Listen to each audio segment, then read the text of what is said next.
ఎలా చూసుకున్నాడు ఏమో లేదు, మంచి ఆర్పికేషన్ నోరు ముందు అని అడగాలంతే, చూసుడు ఏం లేదు. ఆర్పికేషన్ నోరు మొత్తం మన శరీరం అడిగిన తర్వాత మాట్లాడాలి, కొంచెమైనా సెన్స్ ఉండాలి. ఏం పాటలు ఆ దిక్కుమాల పాట ఏమైనా అర్థం ఉందా ఆ నోట్ల మనవయ్య? దేనికి ఆ పాట? ఏం మెసేజ్ ఇస్తుంది ఆ పాటతోటి? ఎవడన్నా మారిందా? అందరు చెప్పులు తీసుకొని కొడతా అంటారు. ఉన్న వాళ్ళ అయ్యే ఇజ్జత్ కూడా ఆయన తీసిండు. ఇన్ని సంవత్సరాల నుంచి ఆయన ఇండస్ట్రీలో పేరు సంపాదించుకుంటే ఉన్న ఇజ్జత్ కూడా తీసిండు. ఈ లంగపు కొడొచ్చు. ఏం అర్థం ఉంది ఆ పాట వల్ల? కింద కూర్చున్న వాళ్ళకైనా తెలివి ఉండాలి కదా, ఆపాలి కదా. ఏమైనా అర్థం ఉందా? కొంచెమైనా బుద్ధి ఉండాలి. ఒక పాట పాడినా, ఒక నవ్వినా కానీ, ఒక ఏడ్చినా కానీ అందం ఉండాలి. ఏం పాట పాడినాడు? రాసిన చెప్పు తీసుకొని ఉంది అన్నాలి, మూసినే అందులో పోయి అడగాలి మొత్తం. అప్పుడైనా మైండ్ అంతా ఫ్రెష్ అవుతుందేమో. ఇప్పటికే సోషల్ మీడియా వల్ల అందరు సంకనాకిపోతున్నారు. ఆయన సన్నాసి ముడగొట్టుకున్నారా అంటే ఈ దళిద్రులు మళ్ళీ ఇట్లాంటి ఓ పాటలు. అర్థం ఉండాలి ఏదైనా చెప్పినా కానీ, ఏదైనా చేసినా కానీ. నిజం చెప్తున్నా, ఆయన చేసిన దానికైతే నాకే అసలు ఫోన్ ఓపెన్ చేయాలంటే ఓపెన్ చేయబుద్ధి కావట్లేదు. దానికోసం పైసలు ఖర్చు పెట్టి అన్ని ఖర్చు పెట్టిరు ఎందుకు? మళ్ళీ ఆయన ఏమైనా అర్రల వాడినా అంటే మొత్తం స్టేజ్ మీదనే ఎగురుకుండు. ఏం అర్థం ఉంది ఆ పాట వల్ల చెప్పు? వాళ్ళ నాన్నగారు కూడా ప్రోత్సహించినట్టు మాట్లాడుతున్నారు కదా, అసభ్యకరంగా పాట పాడినా కానీ స్టేజ్ పైన ఒక మాట కూడా చెప్పలేదు. స్టేజ్ మీద చెప్తే ఆయన పరువు ఆయన తీసుకున్నాడు కదా. సపరేట్ గా కూడా చెప్పలేదు. గతంలో కూడా ఇలాంటివి చాలా జరిగాయి. యాటిట్యూడ్ అనేది చాలా నైట్ పూట హైదరాబాద్ మందుకాలు తాగుతున్నట్టుంది. దిగుతలేదు, ఆయనకి దిగుతలేదు. నైట్ తాగిన పొద్దుగాలు దిగుతుందా? మళ్ళీ ఇంకో పెగ్గు వేస్తాడు, అది ఇది కలిపి ఎక్కువ అవుతుంది. మరి ఈయన పరిస్థితి అట్లే ఉన్నట్టు. ఏదైతే మేము అంటారు కదా, ఏ దొడ్లో కడితే నా దొడ్లో ఇంత చాలు అన్నట్టుంది ఈయనది. ఏమైతే నాకు పైసలు వస్తుంది చాలు అనుకుంటున్నాను. ఈ సినిమాను ఒకవేళ సెన్సార్ వాళ్ళు ఎట్లా చూసుకోవచ్చు? అంటే సినిమా వల్లనే ఉంది అంటున్నారు కొంతమంది.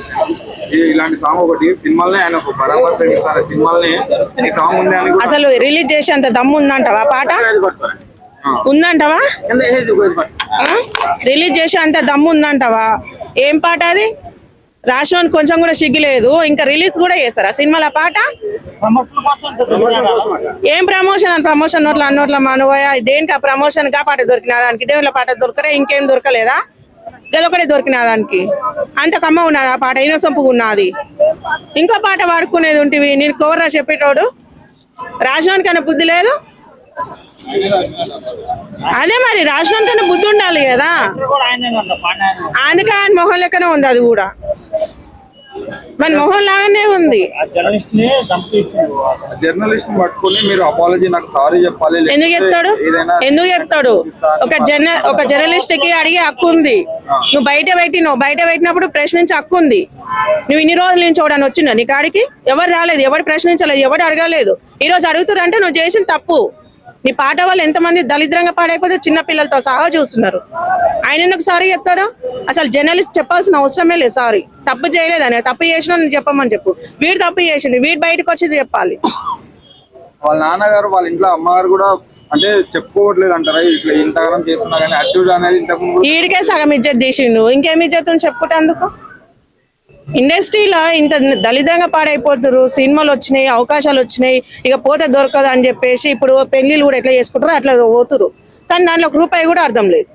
నీకు పైసలు లేకపోతే హైదరాబాద్ మస్తుగున్నాయి సిగ్నల్, అడిగానే వేస్తాము మనుషుల పెట్టన్న. ఏం పాటలు ఆ పాటలు పాడుగానే అర్థం ఉండాలన్నా, సొసైటీ మారేటందుకన్నా దేనికన్నా చెప్పుర్రి, అందరూ యాక్సెప్ట్ చేస్తారు.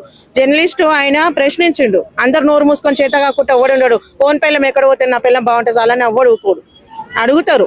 ఆయన చేసింది కూడా అదే, తప్పు చేసిండు కాబట్టి బయటకు వచ్చి చెప్పిండు. సారీ ఎందుకు చెప్తాడు? సీనియర్ హీరో జేడి చక్రవర్తి గారు కూడా చెప్తే నా ఇష్టం అన్నట్టు కూడా మాట్లాడినట్టు తెలుస్తుంది అక్క. అందరు అడుగుతారు. అనసూయ కూడా ఇప్పుడు ఏడవై పనిదో వీడు కూడా అదే అవుతారు. ఇంతటితో వచ్చి బయటకు వచ్చి సారీ చెప్తే సరిపోతుంది. ఏం చూసుకొని ఇంత యాటిట్యూడ్ అంటారు? ఏం లేకని, ఏం చూసుకొని ఏం కాదు, ఏం లేకని ఏమని వస్తుందని ఆశ ఏముంది ఆయనకు చూసుకోనికి? ఏముంది ఆయనకు చూసుకోనికి? ఇంకా డబ్బుతో అయితే దానికి ఆడ డబ్బు ఉంటే ఎటవరకు అది చేసి ఊకుంటారా? ఎవడుకోడు. నీ ఇంట్లో వరకు పెట్టుకోవాలి. అది మనిషి నీ ఇంట్లో వరకు పెట్టుకోవాలి. ఇంట్లో పెట్టుకోనికి శాతకాలతో ఒంగవాడు చెప్పుకోవాలి అంతే తప్ప మీరు బయటకు వచ్చి మాకు నచ్చినట్టు పెడతాం, మాకు నచ్చినట్టు చేస్తాం అంటే ఊకో. మీర అందరం ఇప్పుడు బయటకు వచ్చినప్పుడు నీ పాట నీ ఇంట్లో వరకు పెట్టుకుంటే మేము అడిగే వాళ్ళం కాదు, ప్రశ్నించే వాళ్ళం కాదు. నీ పాట అసలు ఒక్క నిమిషం కూడా ఇంట్లో, అసలు నీ ఇంట్లో పెళ్ళమో లేకపోతే నీ అక్కకో నీ చెల్లకో వినిపి ఒప్పుకుంటామన్నా? ఒప్పుకుంటాం. కానీ అంత దళిద్రంగా ఉంది ఆ పాట. జేడి చక్రవర్తి గారు కూడా అన్నారండి ఈ ప్రమోషన్ గురించి ఇంత దిగజారాలా అని అన్నారు. అవును, మరి ప్రమోషన్ కోసం అంత నీచంగా దిగజారాల్సిన పని లేదు. ఇప్పుడు ఆయనకి మాకు వ్యతిరేకం ఏం లేదు. ఇప్పుడు ఆయన చేసిన ప్రమోషన్కి ఆ వీడియో తప్పు కాబట్టి మేము అడుగుతున్నాం. ఆయనకు మాకు వ్యతిరేకం లేదు, భూమి పంచాయతీ లేవు, ఆస్తి పంచాయతీలో మా పాలులు కాదు. ఇప్పుడు వరకు నేను కలిసింది లేదు. కానీ ఇలా బయటకు వచ్చినప్పుడు అడిగే హక్కు ఉంది. నీ పాట బాగాలేదు కాబట్టి ప్రశ్నించే హక్కు మాకు ఉంది. నువ్వు ఆ పాట తీసేసిన తర్వాత అందరినీ సారీ చెప్పమని అప్పుడు ఒప్పుకుంటావు. అంతే తప్ప నువ్వు అదే పాట మేము రిలీజ్ చేస్తామంటే మేము చేయనియో.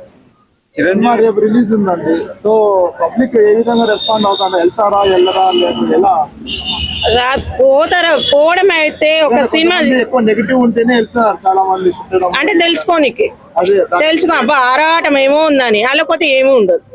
ఒకప్పుడు సినిమాలు చూడాలంటే ఎంతో మంచిగా అనిపి. ఇప్పుడు చూడు ఫ్యామిలీ తోటి ఎవడన్నా ఇప్పుడు పిల్లల్లో తీసుకొని ఎవడన్నా పోతుండా, సింగిల్ గా పోతుండు. ఎందుకంటే వానికి కూడా అర్థమవుతుంది ఎట్లుంటాయి సినిమాలు అని. దానివల్ల అర్థం ఉండాలి కదా. ఏం సినిమాలు తీసారు, సొసైటీకి ఒక్క ఆడన్నా మెసేజ్ ఇస్తున్నంటే ఏమి ఇస్తారు అంటే లేచిపోయి ఇస్తారు, దెంకపోయి ఇస్తారు, దొంగతనాలు చేసేవి ఇస్తారు, అమ్మ నాయనని ఎట్లా చంపాలో ఇస్తారు, దాంట్లోకి ఇస్తారు సినిమాలు.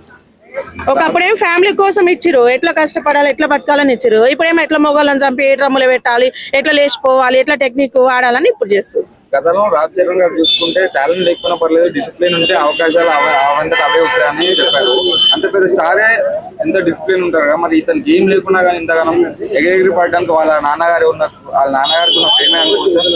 ఇప్పుడు చిల్లరనే ఎగిసి పడుతుంది, నోట్లో ఎగిసి పడవు ఎప్పుడైనా. అది చిల్లర బ్యాచ్ కాబట్టి అట్లా ఎగిసి పడుతుంది. రామ్ చరణ్ గారు వాళ్ళ కోట్లలో ఉంది, అత్తగారికి వెళ్ళి ఉంది, అమ్మగారికి వెళ్ళి ఉంది, వాళ్ళ అయ్యకి వెళ్ళి ఉంది, ఆయన సంపాదించుకుంది. మరి ఆయన ఎందుకు అట్లా ఉన్నాడు? ఎందుకంటే చిల్లర బ్యాచ్, అందుకే అట్లా ఎగిసి పడుతున్నాడు. అంతే, అంతమించి ఏం లేదా.